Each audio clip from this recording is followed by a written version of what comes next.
Awesome! Alright, we were at the magical stop here at Disney, which is super, super exciting. These guys have done really well lately, which is actually kind of cool because like there's been all this challenge and with most of these plays, when we're looking at like a monthly chart, with most of these investments, these are like hardcore long-term investments. Like we're not really focusing on like the immediate movement of a stock in the next 10 minutes, the next 30 days, or something like that. Because frankly, like that's just a little tiny blip on the chart in the long term.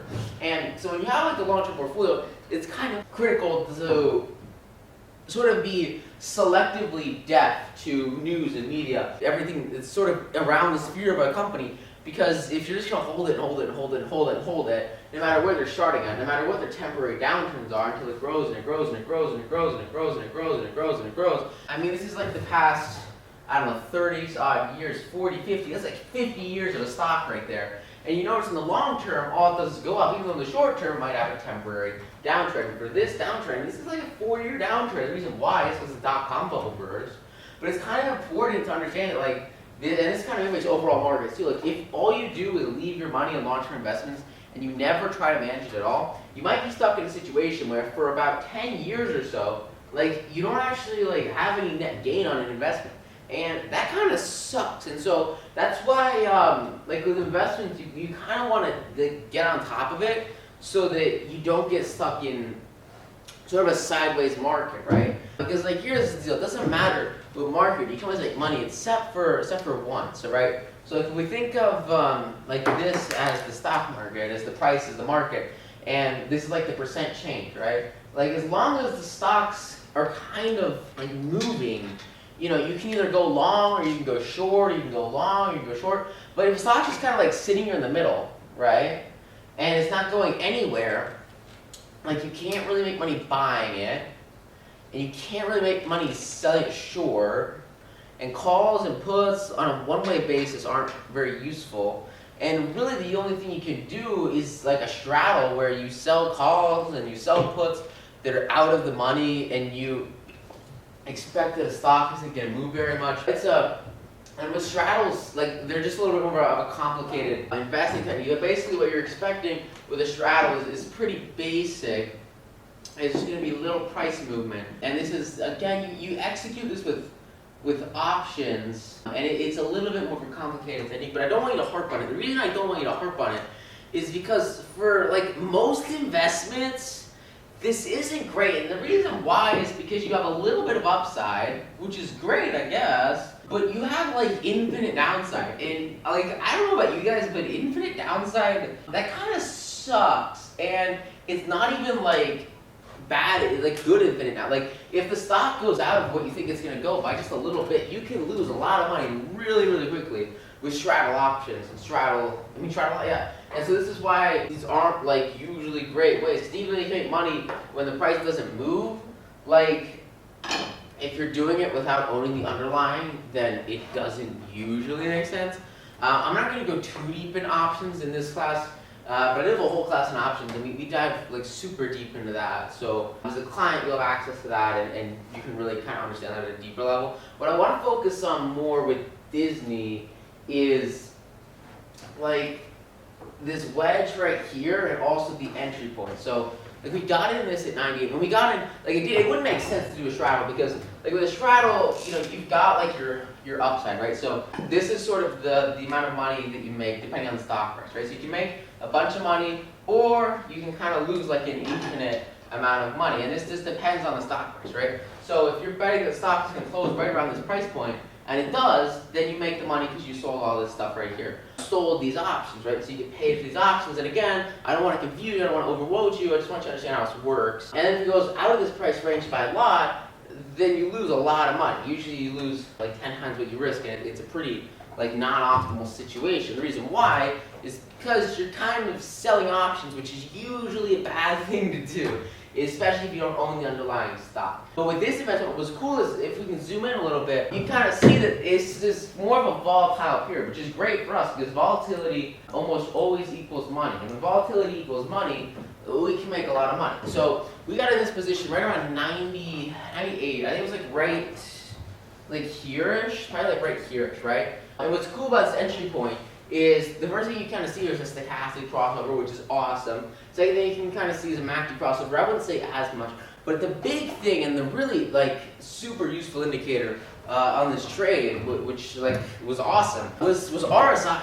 Now RSI is one that like is usually kind of hiding away, and most people use it in the wrong way too because they don't have the proper setup for it because of just the way it comes naturally with Yahoo Finance and with most brokers. What they do is they set you up with like a 14-period RSI, and it like looks super slow. And I'll kind of show it to you as an example, but like I just want you guys to understand that the normal way RSI is set up is usually not very useful. And I'll put it up here for you so you can see it, and I'll kind of get rid of MACD. You can kind of see with the normal RSI, like you can't really tell what you're supposed to do. There's not really, any pattern here at all to follow.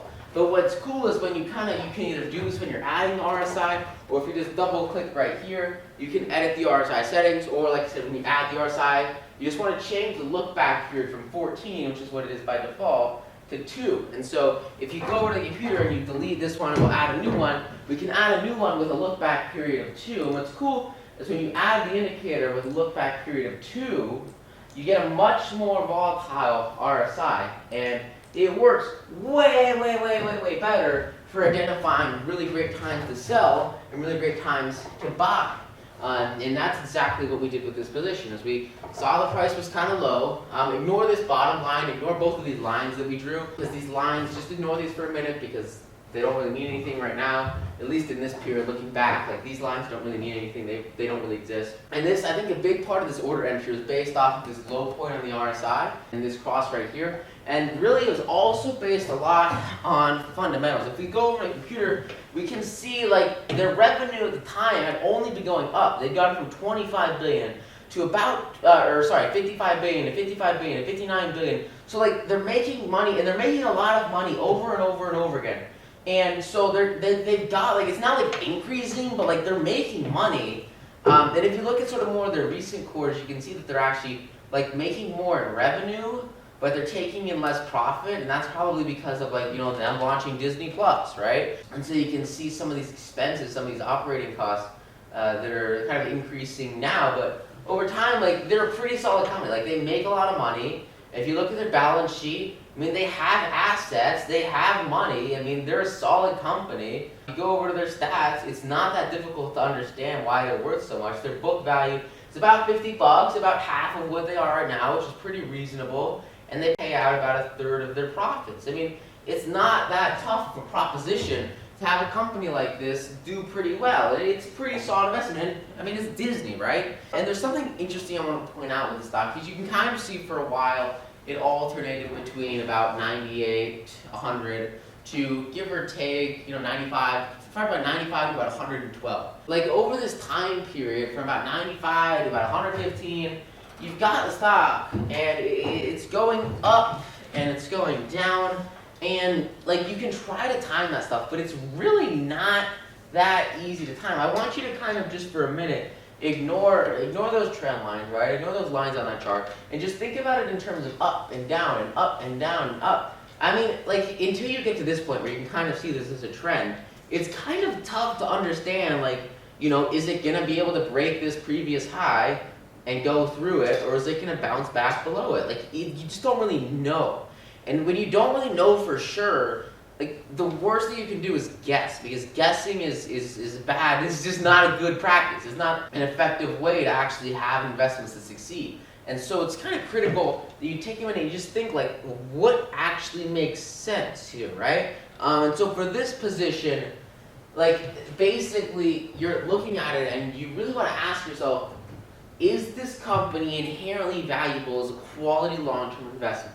And so to do that, all we have to do is zoom out and realize that all it has done is go up forever and ever and ever and ever. And even though these movements might look small on a chart, like these are 10, 15% movements in the span of like 2 or 3 months. That's what most people make in like 2 years in their portfolio. And so you gotta understand that like it's pretty solid movement, even though it's just going back and forth and back and forth. But here's kind of the kicker, and here's what I think is the biggest game changer with this investment, is once you have a setup, that's really where most of the money is to be made.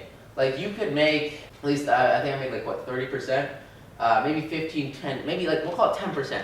Might have made like 10% holding this investment from my entry point to, like you say like 110 or something. Like unless you have like an actual setup, it's gonna yield like an actual breakout to new highs.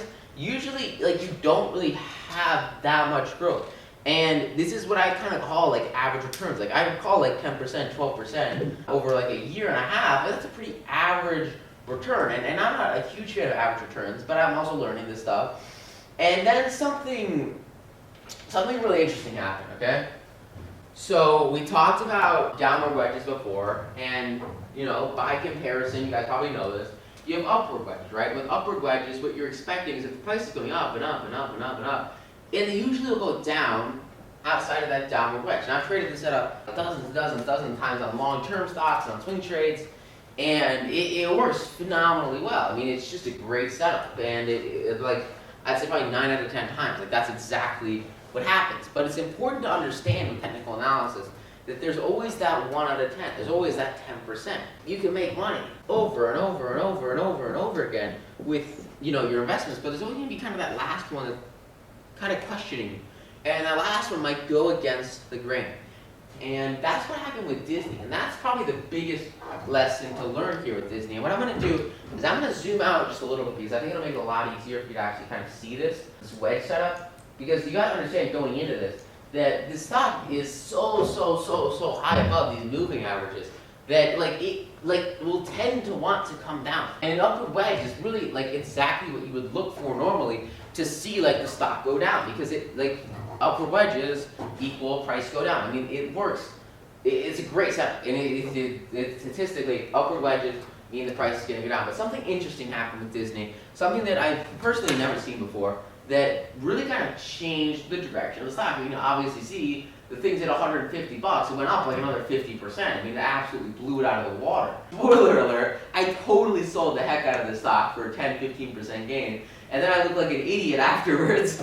But what's interesting is like, if you bought calls like pre-earnings, the calls went up like 230% overnight. I mean, it was, anyway, a lot of crazy stories with Disney stock here. It was really fun.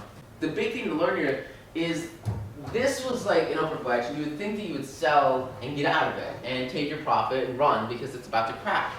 But I think probably the biggest thing that changed the way the stock moved was actually like the nature of the catalyst. And very often catalysts are basically always the same. It's either an earnings report, a really big news article, or an update on what people think the stock's gonna do. I mean, it's not usually, like, it's pretty basic, right? It's like good stuff, bad stuff, and then like that's that, and you kind of leave it at that. But with this stock, something a little bit different happened that actually totally changed the way that it was thinking about investment. And honestly, the entire movement of the company shifted because of one thing, and that one thing was the company went from like making movies and TV shows to having their own streaming platform, to having Disney Plus.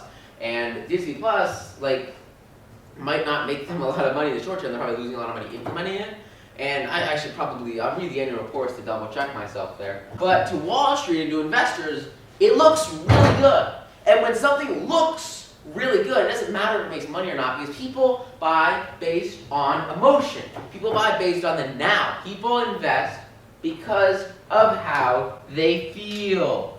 And if people feel like something is going to work, then they're going to buy it like no one's business. That is a concept I totally didn't think about when I got into this position, or when I got out of this position more so.